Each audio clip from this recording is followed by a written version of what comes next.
Hello, and welcome to the Talent Empowerment Podcast. I am your host, Tom Finn, co-founder and CEO of Leg Up. Each week, we journey into the minds of game-changing CEOs, executives, talent development savants, and successful leaders from a variety of industries. We dissect their strategies, explore their career paths, and uncover how they're fostering a people-first culture within their communities. Our mission, our goal, to help you love your job and supercharge your career.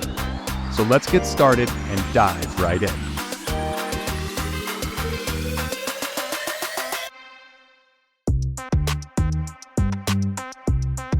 Welcome to the show, my friend. Today we are learning from Shirley Engelmeier. Shirley, welcome to the show. Hey, thank you so much, Tom. I'm delighted to be here with you. Well, we are delighted to have you. And if you don't know Shirley, let me take a moment just to introduce you to her background, her experience. She's the CEO and founder of InclusionINC. She's been a DEI thought leader for over 25 years, and she's been helping Fortune 500 companies like ESPN, 3M, R.R. Donnelley, US Bank, and certainly a ton of emerging organizations build inclusive cultures to drive business success. Now, Shirley considers herself a practical business person. So in our conversation today, we're going to take that practical approach to what's really happening in DEI in 2024. But before we get there, Shirley, I want to go backwards to go forward. So Tell me what DEI looked like 30 years ago. You know, it's so interesting. That's about the time that I came into this field. I had been in consumer products, and my thing in consumer products was that, you know, you have the marketing. The last was Frito-Lay, and marketing claimed they did all the work. But you, on the sales side of it, you're always trying to say, well, what are we trying to accomplish here, and how are we going to try to get it? So the first large project that I was on, which speaks to the times, was the Denny's consent decree racial discrimination case.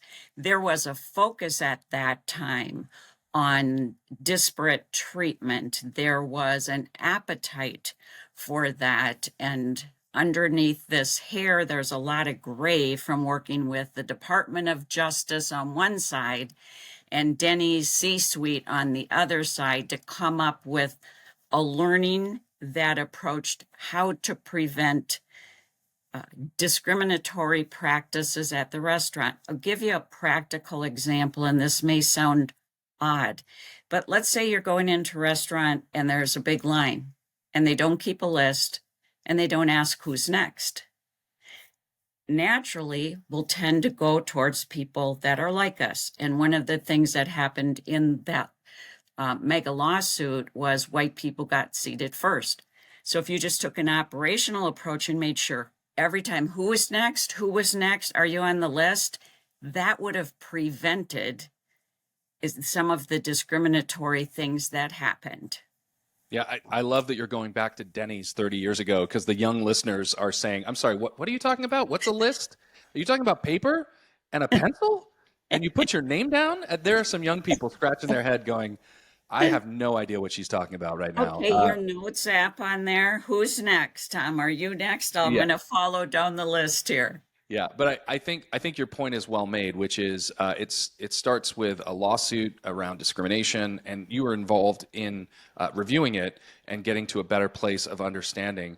So were there some key milestones over the last 30 years? Were there some things that pop up in your mind that make you think, wow, that's where we started, and we've kind of moved forward and evolved as a country over this period of time?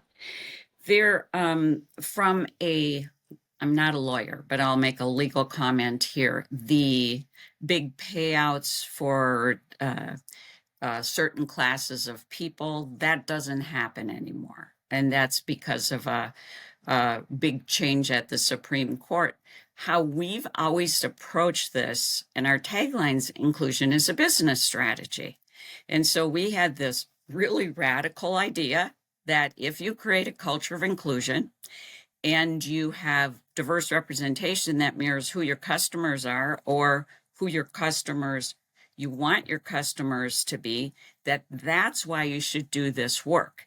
And so we moved entirely from our infancy 23 plus years ago, completely away from that. We were quite alone in the wilderness on that, and people thought that was a refreshing approach. So That's what we'd been operating with. Huge milestone was, and if anybody's just listening to this, I'm pointing to my right. George Floyd was murdered, like, Hmm? 5 miles that direction from where I am in Minneapolis. I'm not trying to bring that trauma up. I'm trying to say that there was a global awakening. We were on lockdown from COVID, and special attention went to that. At that time, what happened was two things. The language changed. And we'll come back to the language after I answer this question for you. The language changed, and all of a sudden it was DE&I. Okay, we work with a lot of leaders, and I in particular work with a lot of leaders. They were already confused on what the difference was between inclusion and diversity. And now we have a all-encompassing acronym which needs to be separated and teased apart for them to understand what's happening. It was the most profound work that I think that we've done, because it seemed like there was an opening for understanding. Now, what's been happening about the last year tends to get attributed to the SCOTUS ruling ending affirmative action. What's really happened is, in my opinion, and I wrote an unanticipated book to address it, was that the entire landscape looks like there's organic pushback against this work. And we refer to it as inclusion, diversity, and equity. And I can explain where belonging goes in that. And the pushback isn't real. It's a group of think tanks and leaders who have been working behind the scenes to bring forward disinformation. One of the core premises of that disinformation is that white men are discriminated against broadly. We'll just pause on that now, but bringing it forward in a way that it looks like, oh, this doesn't work. Oh, we have to change what we're doing. Do I think there's opportunity for tweaks? Absolutely. Do I think the work has to be for the purpose of business? Yes, that's the only way it has staying power. Do I think that there are some white men that have been discriminated against? Yes, but nothing in the data says that it is broadly an issue. So that's a lot, and I'll pause there and see where you want to go. Yeah, look, let me try to recap that. So if we go back in time, we've got lawsuits that were heightened, and that led to some behavior changes in organizations to get people to be more aware. So, okay, that's a good first step. George Floyd was a burning platform for everybody to see that there are some major issues still going on in this country and, quite frankly, around the world as it relates to the color of our skin. And so that piece, I think we all kind of get. The next piece starts to get a little murky, and here's where I want to go with this. When you start to look at 2024, and we're recording in 2024, you've got Ford that came out and pulled back on DEI. Lowe's, the home improvement retailer, came back, pulled back on DEI. Harley Davidson came back. Tractor Supply, Molson Coors, beer company, came back and pulled back on DEI. So what I'm trying to get my head around is, what is the feeling out there of DEI, DEIB, inclusion? What are we going to do here that really does elevate everybody, no matter what your background is, where you're from, what color your skin is, what language you speak, what your gender options are? All of that should be set aside, and we should all be sitting at the same table. It's just not that way today.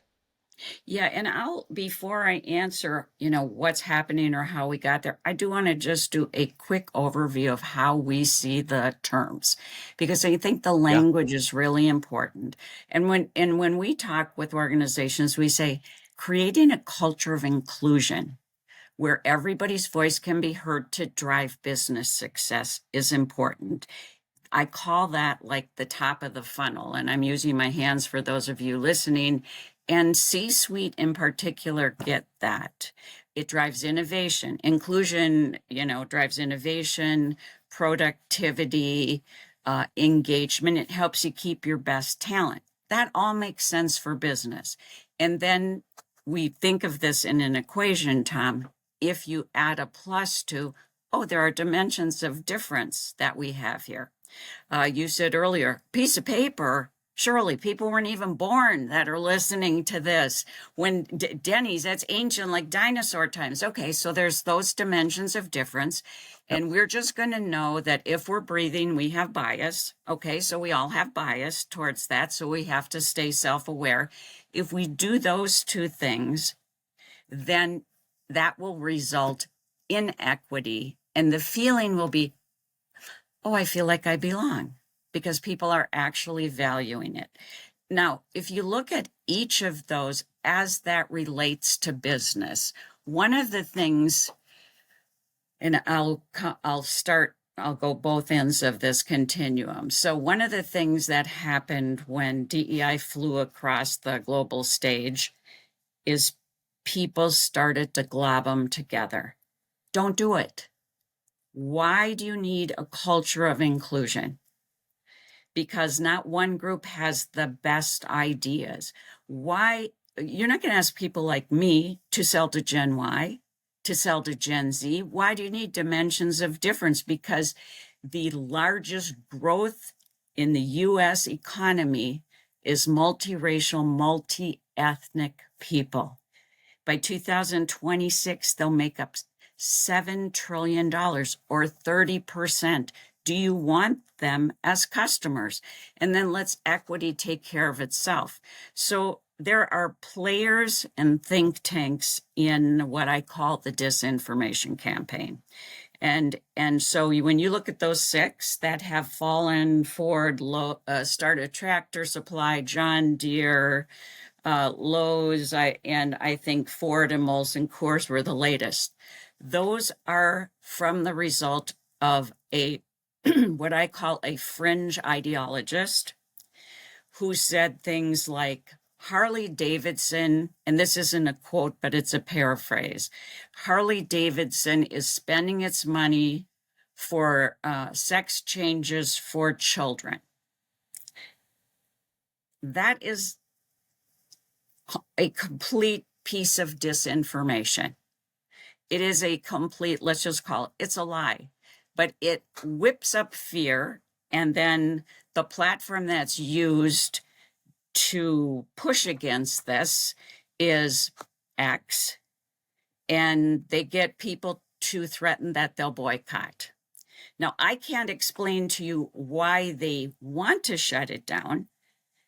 And I've been writing quite a bit about organizations. Don't cower. Start publicly stating, in the same way you sell Coors beer, what's your PR campaign and why you're doing this. Communicate internally why you're doing this. Like, if you get more people to drink your beer, you're going to have more, I don't drink beer, so I don't even know what you call it, but more flavors of beer. You're going to have cheaper prices. You have, better accessibility. So that's where we are now. And it's like, the person who's behind this, he's a 35-year-old young man, Robbie Starbuck, and he's bragging on X. I don't even have to go after him now. I just have to say their name and they fold. Why are these companies so afraid? And so if you go back to, I'll tell you my Disney story, if that's okay to go there. I was in 2023, I was working with the leadership team literally in Orlando. And if you've been there, you get off the plane and you go, wow, I feel like I'm in Disney World already. Every single thing here is, Disney this, Disney that. So in the executive training with the CEO, I made like a 42-second comment, which was this: I can't believe a governor of Florida, but they knew would take on their largest corporation, Disney, in anti-woke, because all woke means is to try to attract a multiracial, multi-gender workforce. And the C-suite went, oh, people at the C-suite don't do that.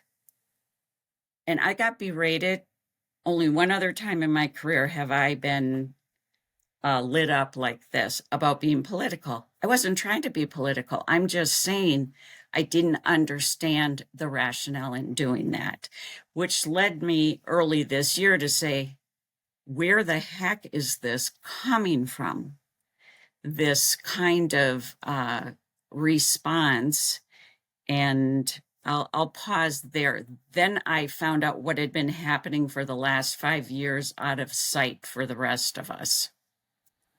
Well, look, that Disney issue was a big issue. I mean, that took global stage for a number of months as the state of Florida and Disney tried to work through their differences of opinion on this topic. I think the challenge that for the regular person who's not in the Senate, who's not in government, who is not in the C-suite of a Fortune 500 company, is just trying to understand where they fit.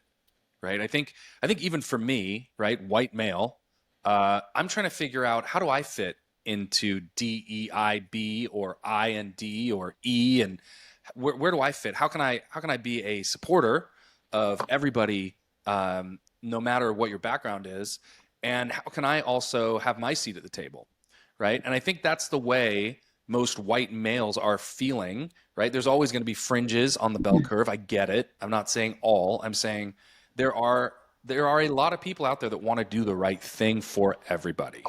Right. And that's good for business, right? That is good for a small business, a medium-sized business, a global enterprise, as you mentioned. So how do we peel this thing back and say everybody gets the table, and I mean everybody, and we all have the same opportunities? Yeah, and I think it's an excellent question for many reasons, because that has been a typical response that white men feel excluded.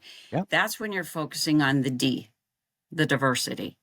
When you're focusing on the I, inclusion, which says, I want to hear what you have to think, Tom, because you're the one that does the job.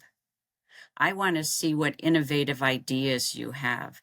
Everybody knows what it feels like to be excluded. Everybody knows what it's like to have their eyes rolled at them in a meeting when you've just come up with some brilliant thing, and then maybe your colleague says it and they go, wait a minute, I just said that and nobody noticed. And so if you separate them completely and say, we have to have a culture of inclusion, business is changing so fast, how can we make sure we have as many diverse opinions? We don't care at that point about race, ethnicity, sex, sexual orientation. We don't care about any of that. We're just talking about how we can do the best possible work. I think in the last 5 years, I've personally facilitated like for 22,000 leaders. And what I find them coming in maybe like a little, most of them are white, okay? Executive teams, and no ding on that, just stating the obvious. And they kind of come in with their arms crossed like this, and then they go, oh yeah, wow, inclusion is kind of how we run our business. Yeah, I get that. I get why you start with the culture of inclusion. And then if I start with the culture of inclusion, we have one of these taglines that says, shouldn't inclusion be for everyone? Hello, yes, it is for everyone. And then you help leaders understand it's a way for them to maximize what's happening on their own teams without spending a dollar. If you use these globally validated behaviors we have, you can improve innovation 20%. You can double your engagement. Your employees are 4 times more likely to stay. That's how we get people to be part of the conversation. And I know the voice in the wilderness about business-centric, sometimes we still are that, because when you go off in all of these different groups, it becomes highly confusing.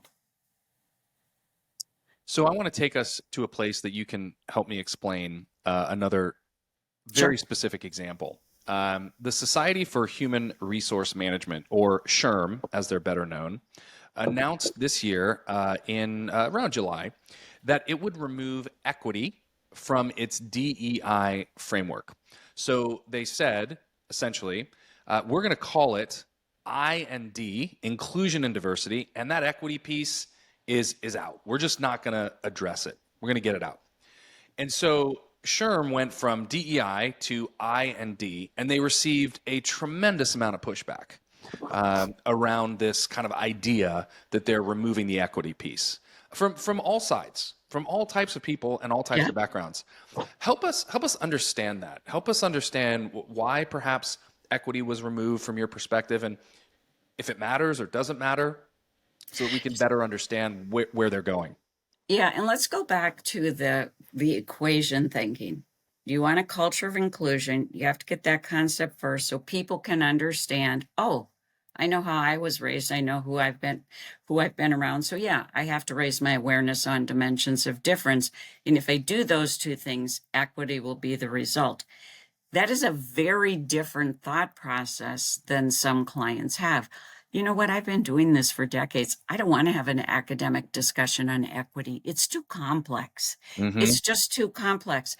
So I think, sure, superb organization, massive failing when DEI came out, that they weren't beating the drum of here's what diversity means. Here's why having representation of differences makes sense for you as a business. Here's what inclusion means. Here's what equity means. It is I think the loss of the E is a travesty, not because the E's gone, but because they didn't use their platform to educate people for the last 5 years. So E being gone looks to me like a cave to the ideologues and the fringe thinking around this. And they are probably, at least from a US perspective, the best one who could have kept saying, here's why we need a culture of inclusion. Here's why it includes you, Tom. Here's why diversity of thought, which can be both of us are white people, can be all white people. But here's why we need diverse representation, because we're going to sell more goods and services.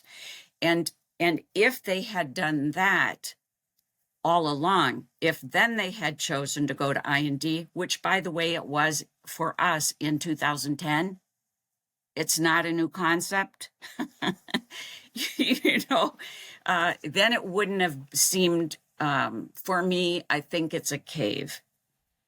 Yeah, And I understand it's a cave in the same way these 6 companies just caved. It's a cave in the way the Claremont Institute went to all these states, like we go back to Florida and Disney.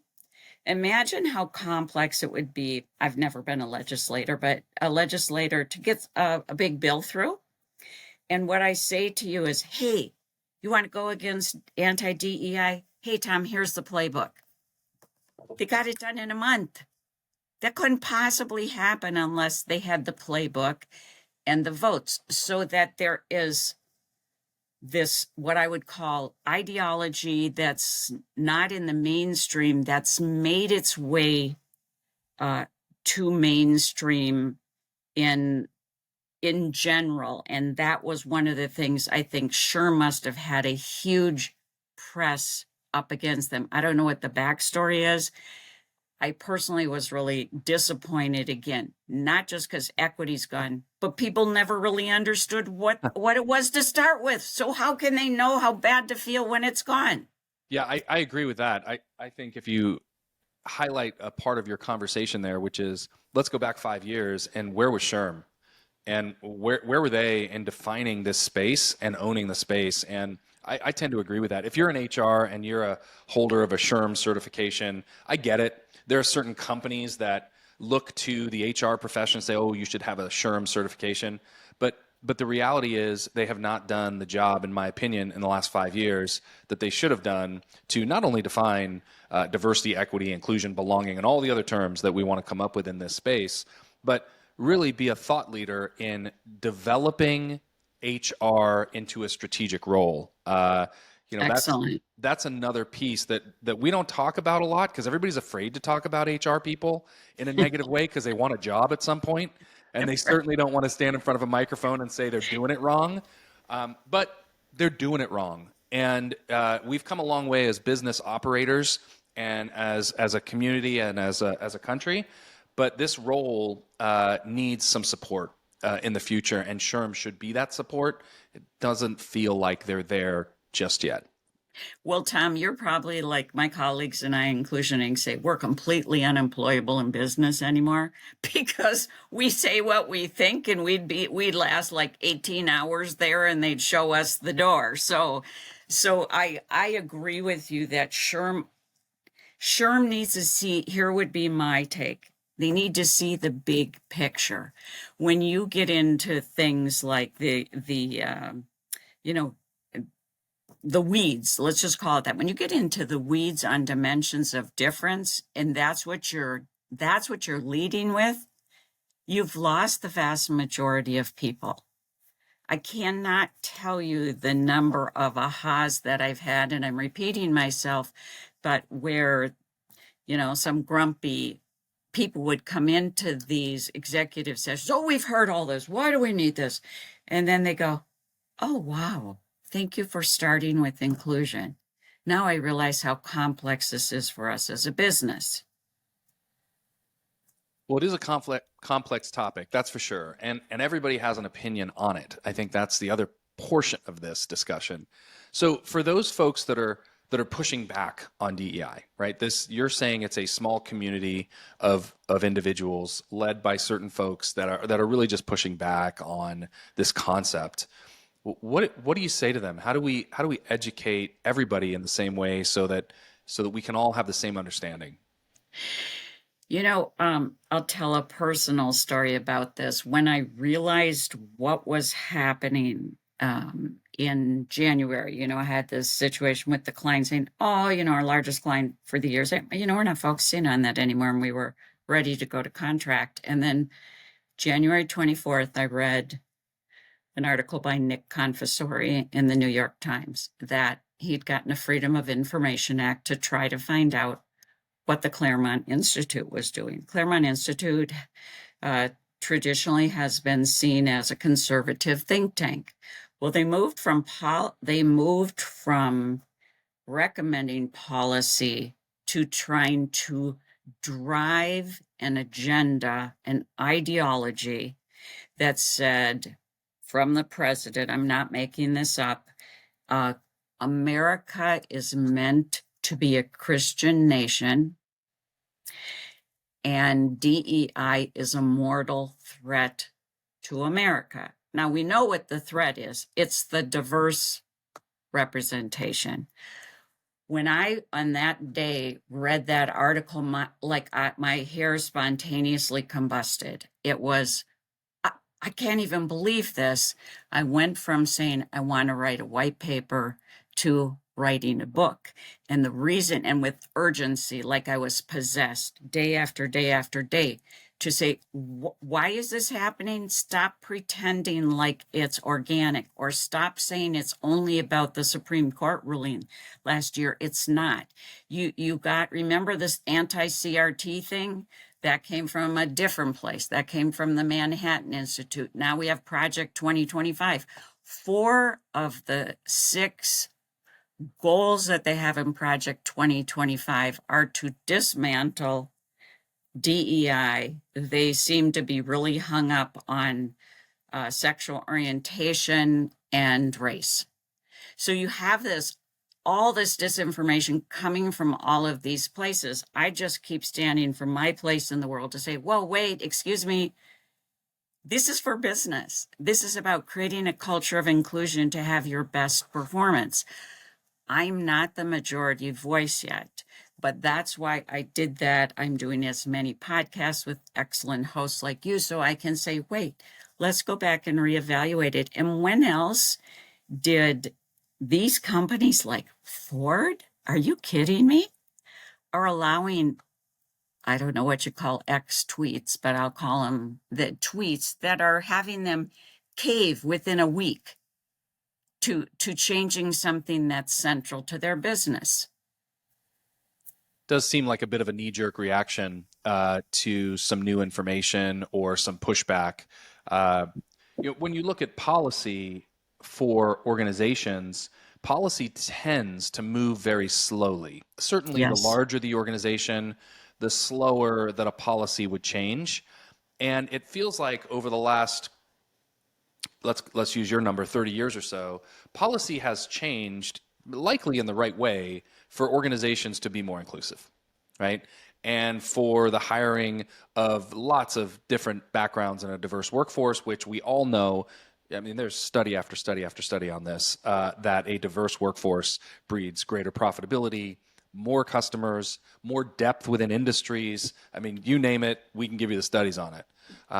However, there seems to be this pushback in 2024, which I'm sort of scratching my head going, where did this come from? And what I'm hearing from you today is Claremont Institute and some others have really pushed an agenda that is starting to get to the tops of these organizations like Ford. It feels like, for me, in that same bucket is the leadership at SHRM. And many other companies. I don't mean to just pick on those two.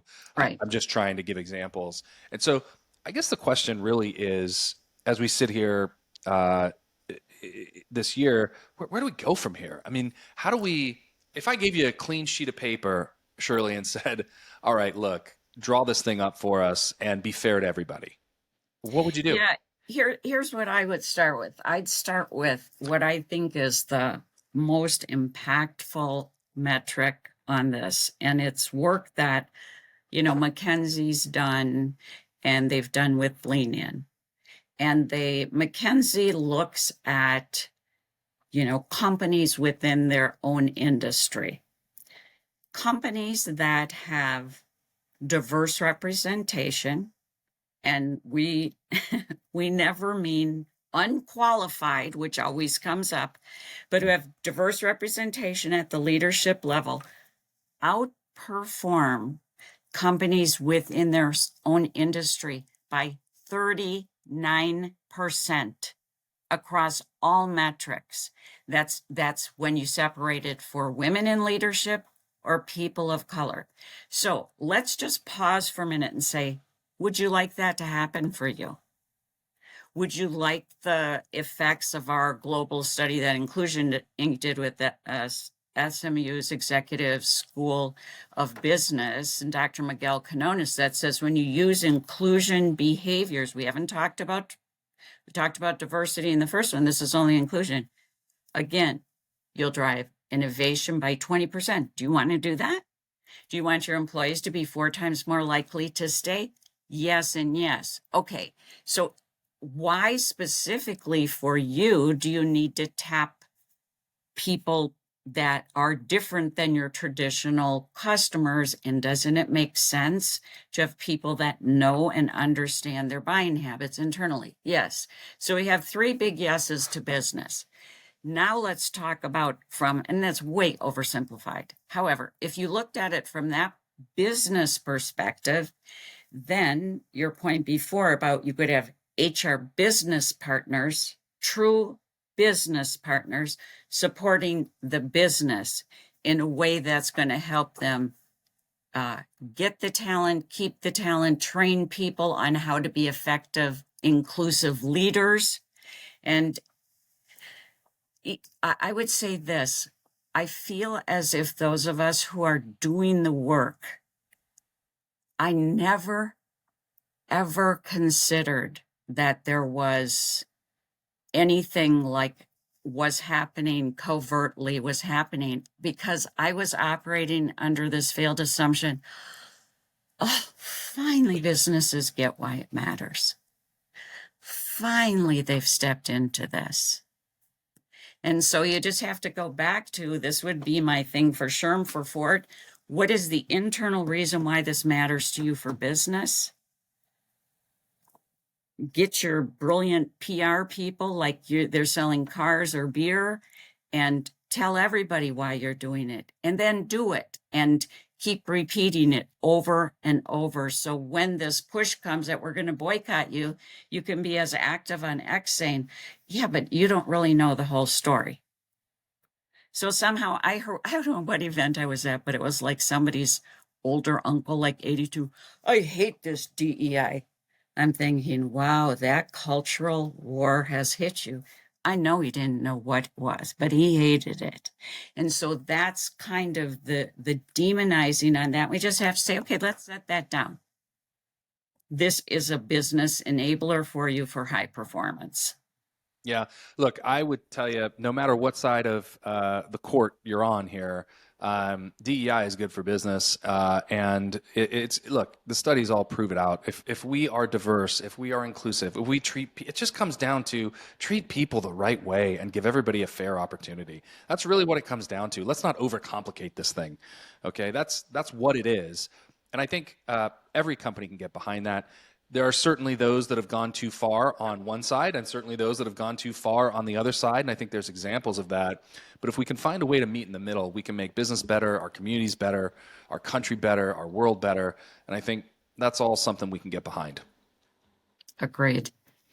Shirley, thanks very much for being on the show with us today. It's been an absolute pleasure to take what can be a very difficult topic and put it in front of everybody and really get behind some of the details. Where can people find you if they want to get in touch with you? And then I do want to know about your book as well that we can get out to folks. Yeah, if those of you who are on video, we made a really scary cover because I think it is really scary. You can see, Tom, it's got, this really bold, deliberate disruption, unraveling the anti-DEI ideology and getting back to why DEI works. That's on Amazon.